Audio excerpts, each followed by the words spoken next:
everybody, welcome to our channel Sencours TV to improve your English in a short time. dal leen ak jàmm ci seen bii di Sencours TV pour améliorer votre niveau en anglais. English alphabet: A, B, C, D, E, F, G, H, I, G, K, L, M, N, O, P, Q, R, S, T, U, V, W, X, Y, Z. bu ñu weesoo li nga xam ne mooy alphabet bi ñi jéem a jublu si li nga xam ne moom la ñuy prononcer les mots. dafa am ci alphabet deux parties yi ñuy wax consonant letters am yu ñuy wax vowel letters. consonant letters moo ngi nii 20 consonant letters lañ am. toftal si am li nga xam ne moo di 6 vowel letters.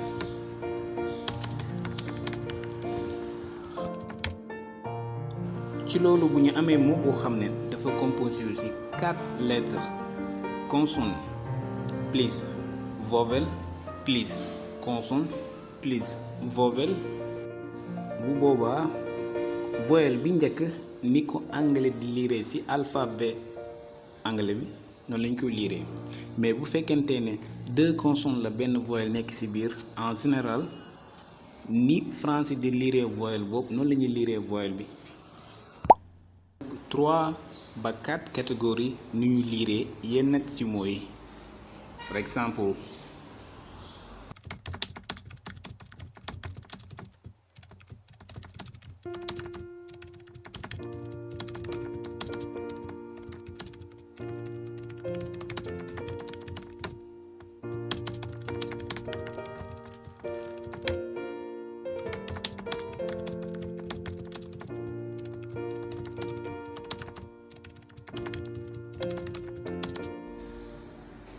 with, there, same, safe, rare, care, have, game, gave, cave, lake, cake, name. boo xoolee fii di nga gis ne A bi ñu ngi ko lire comme ni ko anglais di ko lire ci alphabet bi ndax buy commencer day wax A, même A lañ prononcer fii. ba léegi même chose la ñuy amaat ci mots yi nga xam ne 4 lettres la I nekk ci digg bi. I bi dañ koy lire ni ko anglais di ko lire. par exemple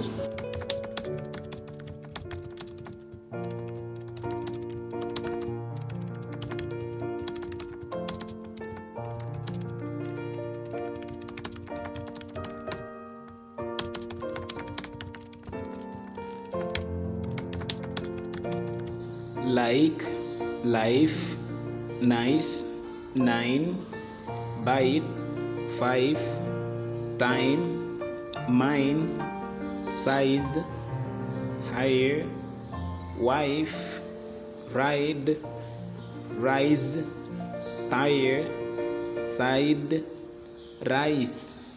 boo xoolee fii bu dee alphabet anglais bi I bi ñuy wax ci français en anglais ay lay nekk kon même ay lañ prononcé fii.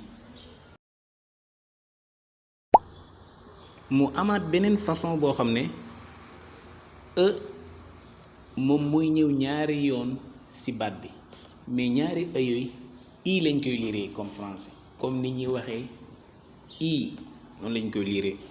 ok mu ngi nii.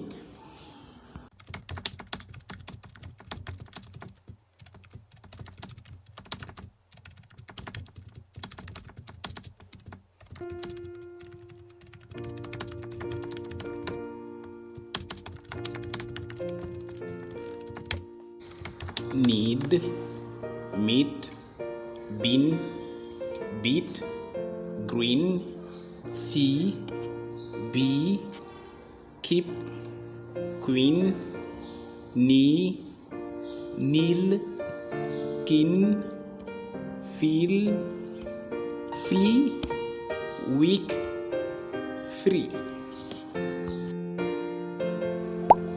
mu desaat beneen catégorie boo xam ne moom ñaari o la baat bi di am waaye ñaari o yi u lañ koy liiree moo ngi nii.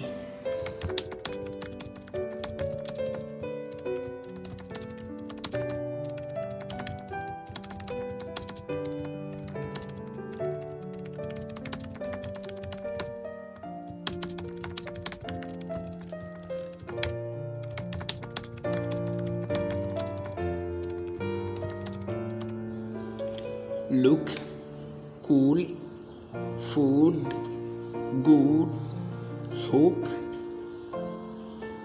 wood, food, soon, pool, cook, moon, choose, zoom. yii mooy yi nga xam ne mot bi 4 lettres la léegi nag bi ci des mooy bi nga xam ne mot bi 3 lettres lay nekk. bu boobaa consonne bu ñëwee voyelle nekk ci digg bi beneen consonne ñëw mu nekk 2 consonnes yoo xam ne benn voyelle moo ne ci digg bi voyelle bi ci boppam ni ko français di ko liiree noonu lañ koy liiree fii donte ne baat bi baatu anglais la mais ni ko français di liiree ci alphabet bi noonu lañ koy liiree. exemple moo ngi nii.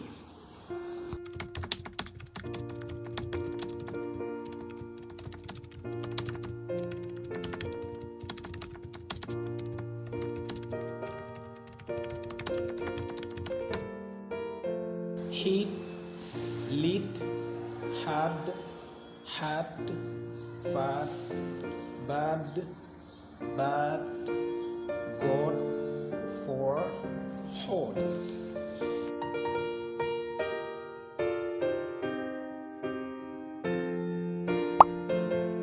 mu des dernier bi nag moom mooy bi nga xam ne bu kaa ñëwee n topp ci kaa bi duñ ko lire en général duñ ko lire n bi rek la ñuy commencer lire moo ngi nii exemple.